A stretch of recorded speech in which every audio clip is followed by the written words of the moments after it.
जबकि सतगुरु रामपाल जी ने अपने सत्संग में काफिर के अंग में फरमाया है कि ढेड़ व्यक्ति उसको कहते हैं जो नीच कर्म करता है। नीच कर्म यानी शराब पीना, मांस खाना, धूम्रपान करना। कबीर परमात्मा जी अपनी वाणी में कहते हैं कि मांस खाए वो ढेड़ सब। ढेड़ यानी नीच आदमी, किसी जाति से संबंध नहीं है ढेड़ शब्द का। ढेड़ उसको कहते हैं जो नीच कर्म करता है, दूषित कार्य करता है। तो कबीर जी कहते हैं कि मांस खाए वो ढेड़ सब और मद पीवे सो नीच। मद यानी शराब, जो शराब पीता है वो नीच आदमी है। मांस खाए ते ढेड़ सब और मद पीवे सो नीच। कुल की दुर्मति पर हरे भाई राम कहे सो ऊंच।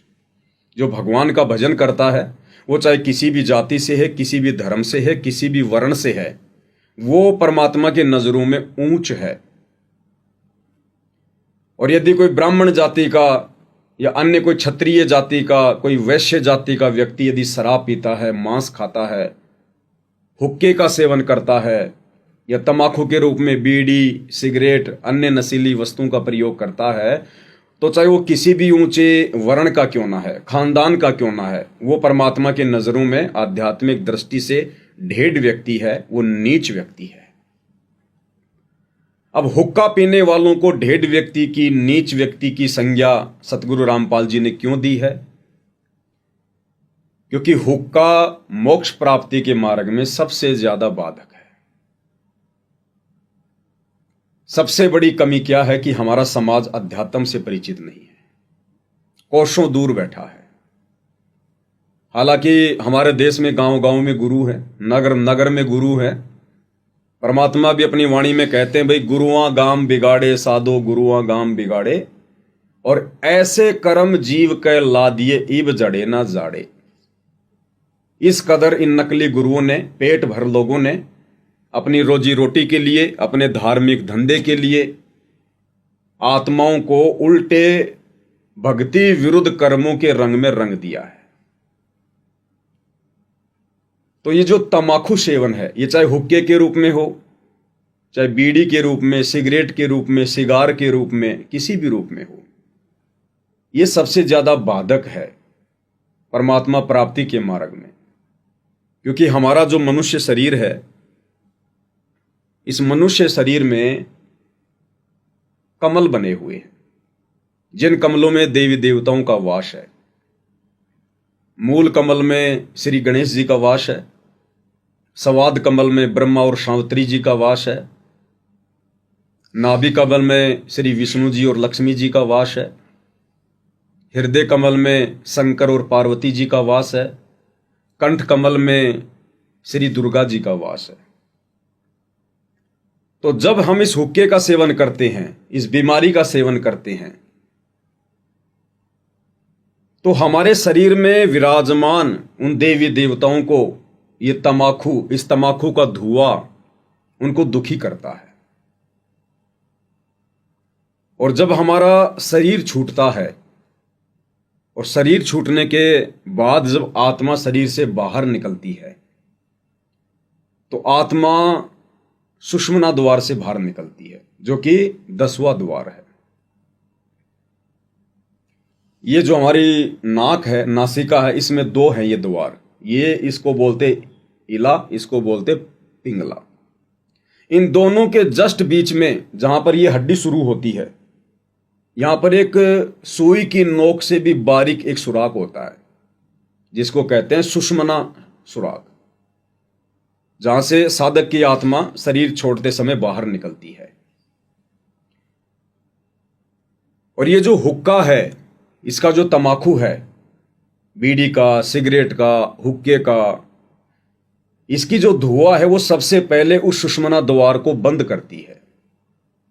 जब आप संत रामपाल जी के सत्संग सुनेंगे, सृष्टि रचना को सुनेंगे, तब आपको पता चलेगा कि हम जिस लोक में रह रहे हैं, यहां का राजा है ब्रह्म, क्षर पुरुष, ज्योति निरंजन। इसके पास में 21 ब्रह्मांड हैं और इसने यहां पर हम सभी जीव आत्माओं को फंसा रखा है, क्योंकि हम सब इसका भोजन हैं।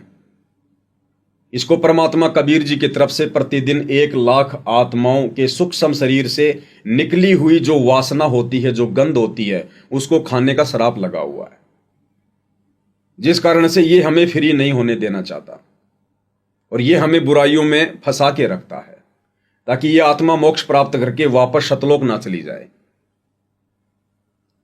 इसलिए ये काल, ये ज्योति निरंजन, ये ब्रह्म, जिसको ब्रह्मा विष्णु महेश के पूज्य पिताजी की भी संज्ञा दी गई है, जो दुर्गा का पति है काल, ये ज्यादा से ज्यादा हम आत्माओं को इन बुराइयों में लिप्त रखता है। तो जो हुक्के का धुआं है वो हमारे सुषुम्ना द्वार को, 10वें द्वार को बंद कर देता है और फिर ये आत्मा अन्य 9 द्वारों से बाहर निकलती है दुखी होकर। 9 द्वार कौन से? हमारी आंख, नाक, मुंह, कान और 2 हमारे जो नीचे के जो हैं ये द्वार, हमारा गुदा द्वार और जो इंद्री है, जो पुरुष इंद्री है और जो स्त्री इंद्री है। तो आत्मा का जब सुषुम्ना द्वार बंद हो जाता है तो आत्मा तो शरीर से बाहर निकलेगी। तो आत्मा फिर 9 द्वारों से बाहर निकलने का प्रयास करती है। आपने देखा होगा बहुत सारे व्यक्ति जब मरते हैं तो उनका मुंह फटा का फटा रह जाता है। इसका मतलब मरते समय आत्मा मुख द्वार से बाहर निकली है। और जो गरुड़ पुराण है उसमें विस्तार से लिखा हुआ है कि जब आत्मा शरीर से बाहर निकलती है और वो जिस द्वार से बाहर निकलेगी तो फिर वो आत्मा अगला शरीर कौन सा धारण करेगी, उसमें साफ साफ लिखा हुआ है। बहुत सारे व्यक्तियों की आंखें फटी की फटी रहती है, यानी आत्मा आंखों से बाहर निकल रही है। किसी के नाक से बाहर निकलती है, किसी के मुंह से बाहर निकलती है, किसी के कानों से बाहर निकलती है। कोई व्यक्ति जब मरता है तो उसकी लैट्रिन निकल जाती है, यानी आत्मा उस समय गुदा द्वार से बाहर निकली है। तो वो 84 लाख योनियों में जाती है आत्मा। यानी जिस व्यक्ति की आत्मा 10वें द्वार सुषुम्ना द्वार से बाहर नहीं निकलती है और शरीर के अन्य 9 इन दरवाजों से बाहर निकलती है, वो व्यक्ति सीधा लक 84 में जाता है। मक्खी, मच्छर, कीट, पतंग, गधे, कुत्ते, सूअर की योनियां वो प्राप्त करता है। विस्तार से गरुड़ पुराण में लिखा हुआ है। और ये जो सुषुम्ना द्वार है, जिसको सबसे ज्यादा बंद करने की भूमिका ये हुक्का निभाता है, धुआं, चाहे बीड़ी सिगरेट हो, चाहे तंबाकू हो, हुक्का हो। इस द्वार को खोलने का पूरी पृथ्वी पर केवल एक ही साधन है और वो है सतनाम, सच्चा नाम। खाली सतनाम सतनाम सतनाम करने से द्वार नहीं खुलता। सतनाम सतनाम सतनाम ये कोई सच्चा नाम नहीं है। जैसे हमारे सिख समाज के भाई सतनाम वाहिगुरु, सतनाम वाहिगुरु की रट लगा के रखते हैं। सतनाम तो सच्चे नाम की तरफ संकेत है। वो सतनाम जो 2 अक्षर का है वो अलग है, और वो 2 अक्षर का सतनाम वर्तमान में पूरी पृथ्वी पर सतगुरु रामपाल जी के पास है।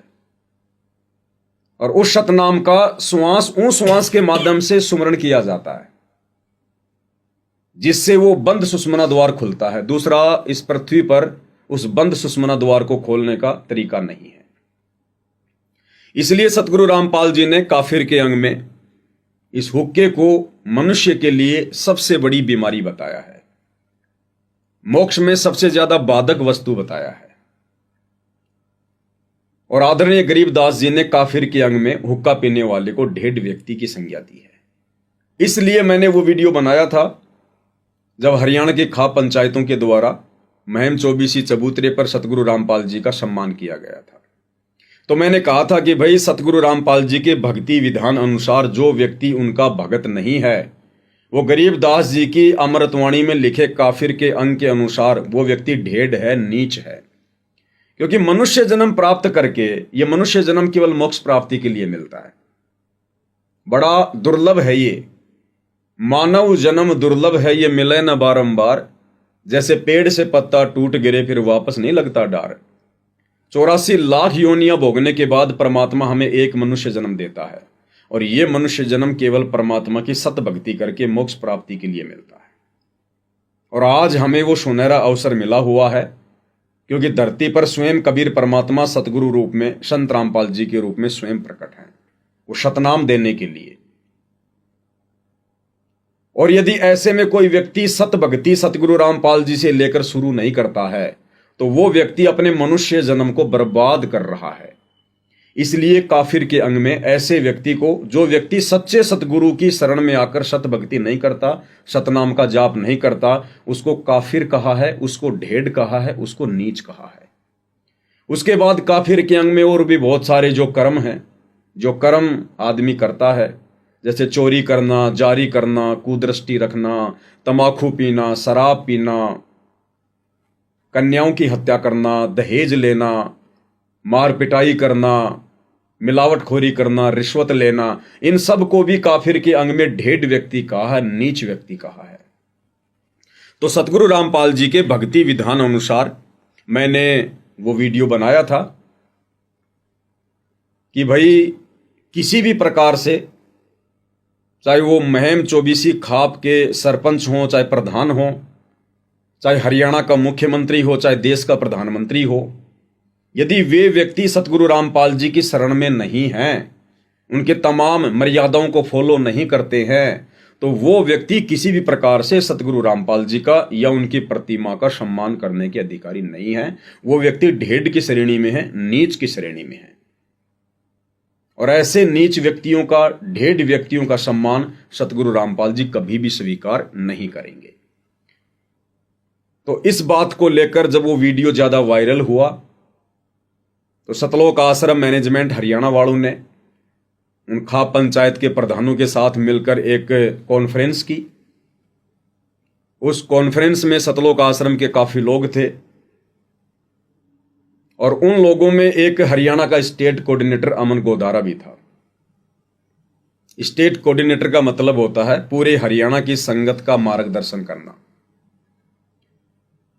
और वो व्यक्ति अमन गोदारा उस कॉन्फ्रेंस में बैठकर खाप पंचायत के प्रधानों के साथ हुक्के का समर्थन कर रहा है, क्योंकि वो खाप पंचायत के प्रधान कह रहे थे कि ये पवन दास जयपुर वाला हुक्का पीने वालों को ढेड कहता है, नीच कहता है, घटिया व्यक्ति कहता है, हम इसके ऊपर मुकदमा करेंगे, मानहानि का दावा करेंगे, या तो वो माफी मांग ले अन्यथा हम उसके ऊपर मुकदमा करेंगे।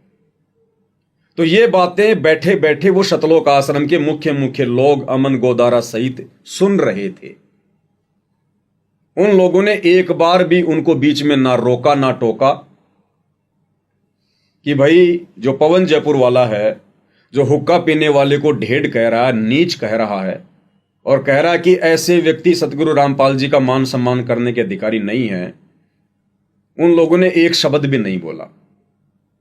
जबकि मैंने वही बोला जो सतगुरु रामपाल जी ने काफिर के अंग में अपने सत्संग में बोला, जो सत्संग मैं आपको आगे अमन गोदारा जी का वीडियो दिखाने के साथ साथ दिखाऊंगा। तो अमन गोदारा जी के द्वारा चुपचाप बैठे रहना इस बात का प्रतीक है कि अमन गोदारा भी हुक्के के सेवन को लेकर खाप पंचायतों के समर्थन में है। और क्या कुछ अमन गोदारा जी ने कहा आज इस वीडियो के माध्यम से, क्योंकि परमात्मा कहते हैं कि साधु शब्दा परखिए और दुख पड़े घरनार, सूर वीर जद जानिए जब रण बाजे तलवार। साधु संत भक्तों की पहचान उनके शब्दों से होती है। अगर किसी व्यक्ति को जानना है, पहचानना है, आप उसकी शकल सूरत से आइडिया नहीं लगा पाओगे, लेकिन यदि आप उसे 5-10 मिनट बातें करोगे तो उसके शब्दों से, उसकी प्रतिक्रिया से आप ये जान लोगे कि ये व्यक्ति किस कैटेगरी का है। तो कहते हैं साधु शब्दा परखिए और दुख पड़े घरनार। घरवाली जो स्त्री होती है उसकी पहचान होती है जब उसके पति पर कोई संकट आता है, वो उसका साथ देती है, उसको हिम्मत देती है या उसको छोड़ के अपने पीहर भाग जाती है। और सूरवीर जद जानिए जब रण बाजे तलवार। और असल में सूरवीर कौन है, सूरमा कौन है, असली सैनिक कौन है, योद्धा कौन है, इस बात की पहचान तब होती है जब दो सेनाएं आमने सामने होती हैं। उस समय पता चलता कि सूरवीर कौन है। वो सैनिक, वो योद्धा पीठ दिखाकर भागता है या सीने पर गोलियां खा खा के शहीद होता है, सामना करता है। अपनी दूसरी वाणी में परमात्मा जी कहते हैं कि वाणी ही से पहचानिए कुटिल नीत की घात, यानी किस व्यक्ति के अंदर, उसके दिल में क्या विचार हैं, क्या भाव हैं। कहते हैं उसके शब्दों से पता चलेगा, उसकी वाणी से पता चलेगा। वाणी ही से पहचानिए कुटिल नीत की घात, अंदर की उस करनी की निकले मुंह से बात।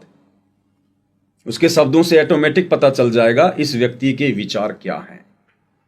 तो अमन गोदारा जी के द्वारा मुंह पर ताला लगाकर बैठे रहना, जिस समय वो हरियाणा खाप पंचायत के प्रधान तमाकू को लेकर अपनी प्रतिक्रिया दे रहे थे कि पवन दास तो तमाकू पीने वाले को घटिया कहता है, नीच कहता है, काफिर कहता है, तो ये इस बात का प्रतीक है कि अमन गोदारा जी उन खाप पंचायत के लोगों का समर्थन कर रहे हैं। तो हरियाणा की जो संगत है, उस नादान संगत ने विचार करना चाहिए कि ये लोग सच का साथ दे रहे हैं या फिर ये लोग अधर्म के पाड़े में खड़े होकर सतगुरु रामपाल जी के ज्ञान को दबाने का कुप्रयास कर रहे हैं। तो अमन गोदारा जी ने अपनी प्रतिक्रिया दी, 10-12 मिनट का उनका वीडियो है। वो वीडियो मैं अब सभी भाइयों को दिखाऊंगा और गुरुदेव भगवान के ज्ञान आधार से उसके ऊपर हम विश्लेषण भी करेंगे, क्योंकि हमने कजोड़ जी इस भक्ति मार्ग पर निष्कर्ष निकालते हुए अपने आप को दृढ़ करना है, तैयार करना है मोक्ष के लिए। हमें कोई भ्रमित ना कर सके, हमें कोई डगमग ना कर सके। काल चाहे अपना कितना भी षड्यंत्र क्यों ना फैलाए, लेकिन वो हमें तनिक भी भक्ति मार्ग से डगमग ना कर सके, हमारे मन में कोई संदेह या शंका पैदा ना कर सके। इसके लिए जितना हम अपने गुरुदेव के इस तत्व ज्ञान पर मंथन करेंगे, चिंतन मनन करेंगे, उतना ही हम इसमें से सार निकालेंगे। क्योंकि गुरुदेव भगवान सतलोक से चलकर इस पृथ्वी लोक पर सन 1994 से हर प्रकार से संघर्ष करते हुए इस तत्व ज्ञान को जो हम आत्माओं तक पहुंचा रहे हैं, इतना संघर्ष कर रहे हैं, उनका मकसद क्या है? हमें वो दृढ़ करना चाहते हैं कि ज्ञान के मामले में चाहे ब्रह्मा विष्णु महेश भी धरती पर क्यों ना आ जाए, वो भी मुंह की खा के जाएं। परमात्मा हमें ज्ञानी बनाना चाहते हैं, विद्वान बनाना चाहते हैं, हमें अध्यात्म का मास्टर बनाना चाहते हैं। इसके लिए हमने केवल अपने गुरुदेव के ज्ञान को आधार बनाकर ही भक्ति मार्ग पर चलना होगा। इस भक्ति मार्ग पर यदि हमने सफल होना है तो हमने किसी भी व्यक्ति विशेष के विचारों को महत्व नहीं देना है। अपने किसी गुरु भाई के भी उन विचारों को महत्व नहीं देना जो विचार गुरुदेव के सत्संगों से मेल नहीं खाते। सही, तब हम सफल हो पाएंगे। तो अमन गोदारा जी ने अपनी क्या प्रतिक्रिया दी, उनका एक 10-12 मिनट का वीडियो है जो मैं आप जियों को दिखाना चाहूंगा। वो क्या कह रहे हैं सुनिएगा। बंदी छोड़ सदगुरु रामपाल जी भगवान की जय। देखिए, ये प्रेस के माध्यम से हम बताना चाहते हैं, जो उन्होंने पवन जयपुर ने हमारी खाप पे कीचड़ उछाड़ा है वो सरासर गलत है। अमन गोदारा जी क्या कह रहे हैं कि इस पवन जयपुर वाले ने हमारी खाप पंचायत पर जो कीचड़ उछाला है वो सरासर गलत है। तो मैंने तो वही बातें कही जो बातें गुरुदेव ने अपने सत्संगों में कही कि हुक्का पीने वाला ढेड व्यक्ति है, हुक्का पीने वाला नीच व्यक्ति है। बिल्कुल। और अमन गोदारा जी कह रहे हैं कि पवन दास जयपुर वाला हमारी खाप पंचायतों पर कीचड़ उछाल रहा है, जो कि सरासर गलत है। अब पूज्य गुरुदेव जी ने हुक्का पीने वालों को क्या संज्ञा दी है, मैं आपको उनके सत्संग से सुना देता हूं, और वही प्रतिक्रिया मैंने दी थी। तो अमन गोदारा जी ये कैसे कह सकते हैं कि पवन दास खाप पंचायतों पर कीचड़ उछाल रहा है? वो तो अपने गुरुदेव के तत्व ज्ञान की अवहेलना कर रहा है, अपने गुरुदेव के वचनों को भी झूठा साबित करने का कुप्रयास कर रहा है। तो गुरुदेव ने क्या कहा हुक्का पीने वालों के विषय में, तंबाकू पीने वालों के विषय में? गुरुदेव के मुख कमल से सुनिए। काफिर गुता हते सलाई, काफिर हुक्का पीवे अन्यायी। अपने आत्मा सबसे बड़ा दोष, वैसे तो सारे ही अपराध हैं, जैसे मांस खाना, शराब पीना है। ये और बताए हैं भाई, पर नारी को तकना, कन्या को मारना, ये भी ढेड आदमी का काम होते हैं। लेकिन हुक्का पीना भी ढेडों का काम बता रखा है। लेकिन हुक्का पीना भी ढेडों का काम बता रखा है। लेकिन हुक्का पीना भी ढेडों का काम बता रखा है। अब हमारे समाज में हुक्का इतना समा गया, यह बात स्वाति को ना कि हुक्का पीना ना भी नो कह ये भी निकम्मे है, हुक्का नहीं पीना चाहिए। बिल्कुल भूल के भी टच नहीं करना चाहिए। सबसे महापाप पता है इसका। तो क्या कह रहे हैं पूज्य गुरुदेव भगवान कि हुक्का पीना ढेडों का काम है। बिल्कुल सही। भूलकर भी हुक्के को हाथ नहीं लगाना चाहिए। और अमन गोदारा जी कह रहे हैं कि पवन जयपुर वाला हमारी खाप पंचायत पर कीचड़ उछाल रहा है। तो कजोड़ जी, हुक्के जैसी बीमारी को तो इन आश्रम वालों ने, जहां पर ये कॉन्फ्रेंस कर रहे थे उन खाप पंचायत के प्रधानों के साथ में, अपने गुरुदेव के ज्ञान आधार से वहीं उनके सामने इस हुक्के को फोड़ फोड़ के इन लोगों ने देश और दुनिया को एक संदेशा देना चाहिए था। बिल्कुल बिल्कुल सही बात। और साफ साफ कहना चाहिए था कि प्रधान जी, जब तक आप सतगुरु रामपाल जी से उपदेश प्राप्त नहीं करते हैं और जब तक आप इस हुक्के जैसी बीमारी को नहीं त्यागते हैं, तब तक आप किसी भी प्रकार से संत रामपाल जी का सम्मान करने के अधिकारी नहीं हैं। और ये लोग कह रहे हैं कि पवन दास जयपुर वाला हमारी खाप पंचायतों पर कीचड़ उछाल रहा है। कीचड़ नहीं उछाल रहे, सत संदेशा दे रहे हैं, भयंकर बीमारी से बचाने का प्रयास कर रहे हैं। अन्यथा हुक्का पीने वाले को तो गुरुदेव ने ढेड व्यक्ति की संज्ञा दी है। और अगर पवन दास जयपुर वाले के द्वारा अगर ये खाप पंचायतों पर कीचड़ उछालना है, तो भाई ये कीचड़ तो फिर उछाला जाएगा, क्योंकि हमारे गुरुदेव भगवान ने यही संदेशा दिया है। तो अमन गोदारा जी जो मर्जी कहें, हमने तो देश और दुनिया को संदेशा यही देना है कि भाई ये खाप पंचायत पर कीचड़ उछालना नहीं है, बल्कि लोगों को संदेशा देना है। संदेशा जयपुर ने हमारी खाप पे कीचड़ उछाला है, वो सरासर गलत है। गलत नहीं है। जयपुर ने हमारी खाप पे कीचड़ उछाला है, वो सरासर गलत है। गलत कैसे हो गया? जयपुर ने हमारी खाप पे कीचड़ उछाला है, ये तो भयंकर बीमारी है। वो सरासर गलत है। पवन जयपुर ने हमारी खाप पे ये तो पूरे भगत समाज ने तोड़ तोड़ के फेंक देनी चाहिए। सरासर गलत है। तो अमन गोदारा जी क्या कह रहे हैं कि पवन दास जयपुर वाला तो ये बात कह के कि हुक्का पीना ढेड आदमियों का काम है, हमारी खाप पंचायतों की बेइज्जती कर रहा है, कीचड़ उछाल रहा है। जबकि ये कीचड़ तो मुझ पवन दास से पहले इस अमन गोदारा ने उछालना था। इसकी जिम्मेदारी बनती थी अपने गुरुदेव के ज्ञान आधार से, लेकिन वहां ये अपनी जुबान पर ताला लगा के बैठा रहा। तो भाई और बहनों, पवन दास जी ने तो अमन गोदारा जी की बात पर इन्होंने इस समाज में एक भयंकर फैली हुई बीमारी को जड़ से तोड़ने का भरपूर प्रयास आपके सामने करके दिखा दिया है और तोड़ भी दिया है। और इन्होंने ये संदेशा देने की भरपूर कोशिश की है कि हमारे जो मैनेजमेंट भाई हैं, जो सेवा पे लगे हुए हैं वो दिन रात, और जिस सेवा को समझकर वो लगे हुए थे महम चौबीसी खाप पर, उस सबूतरे पर, वहां पर इस बीमारी को तो जैसे पवन दास जी ने अभी तोड़ा, वैसे वहां पे इनको तोड़ना चाहिए। ये संदेशा अमन गोदारा जी के लिए भरपूर रहेगा, ये बिल्कुल सटीक रहेगा, उनको इनसे सीख लेनी चाहिए।